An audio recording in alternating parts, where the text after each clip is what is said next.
Hi there, welcome back to the Lament course. This is session 2. We're going to call this one Denial. So we're exploring lamenting, a skill that's mainly been lost in the 21st century, but that's vital for our emotional and mental health. And in this session, we're going to talk about the need to move from denial into acceptance.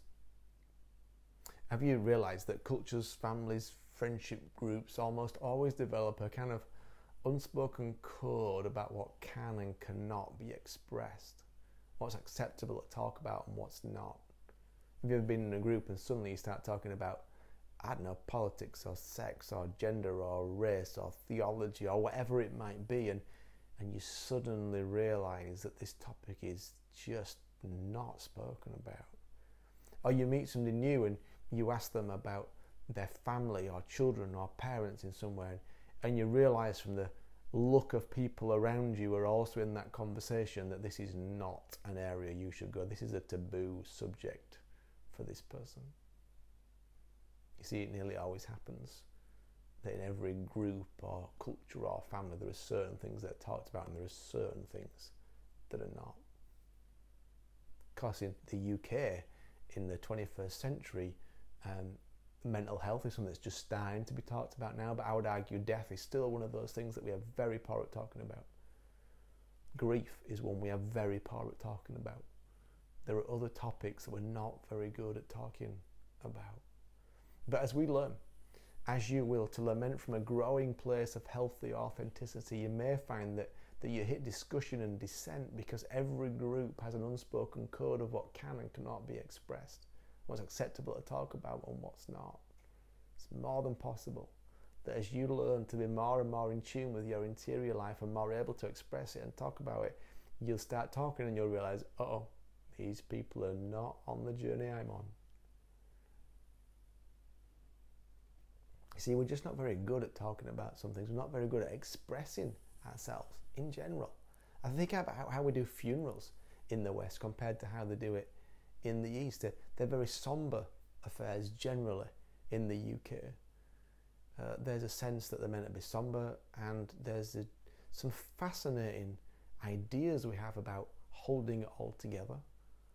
I have no idea why we think that's a good thing to do, but we do. I'm always amazed at funerals when people apologise for crying.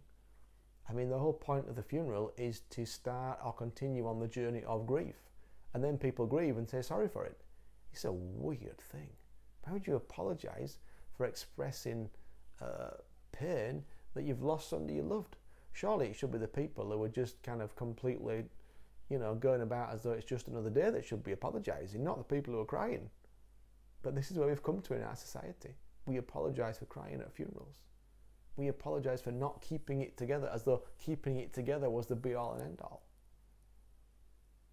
Consider that with funerals in the Middle East. If you've seen them in Syria, Iraq, Iran, Israel, those sorts of places, particularly if there's a widow left, she will be sprawled on the coffin, wailing and moaning. Ah!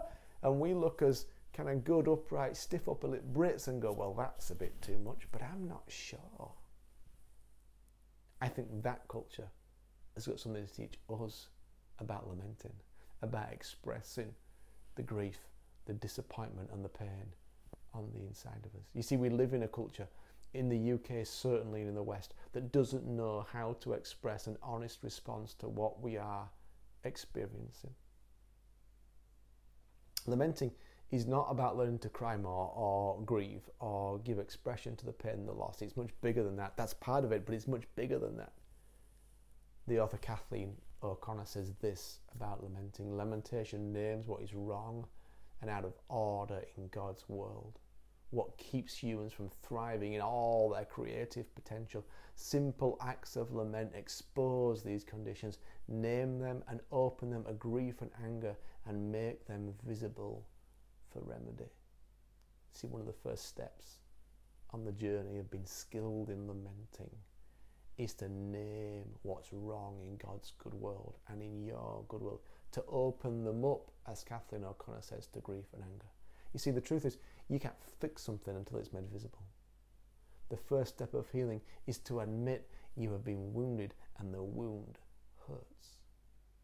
To lament then is to refuse to be silent. It's to refuse to sit and let the pain sit there any longer. To lament is to expose, to name, to give language to whatever is out of order in your good world. To lament is to feel your full humanity and to express it and to name it.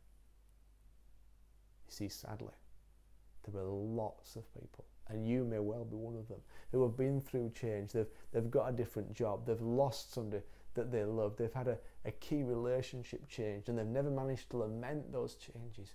They never managed to give voice and to name the pain and the heartache and the loss, and yet it still sits there. We live in this culture of denial, and we are encouraged. We're never encouraged, rather, to speak out of it. But if we do, it sits inside us like a cancer and it eats us up. The skill of lamenting is learning to give voice to that which is on the inside of us. And the first lesson is that denial doesn't work.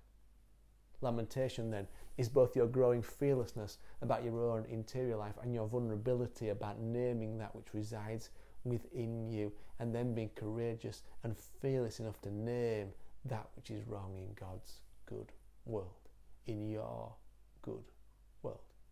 The first step in being able to lament is being able to see and accept and name that which is wrong. There are going to be some questions. These are the most important part of this course. You get to apply it to you. There's no right or wrong answers. There's no way you can kind of do that. And everybody's answer, if you're doing it in a group, everybody's answer is likely to be different. That's fine. This is about you and your journey on naming that which is paining you.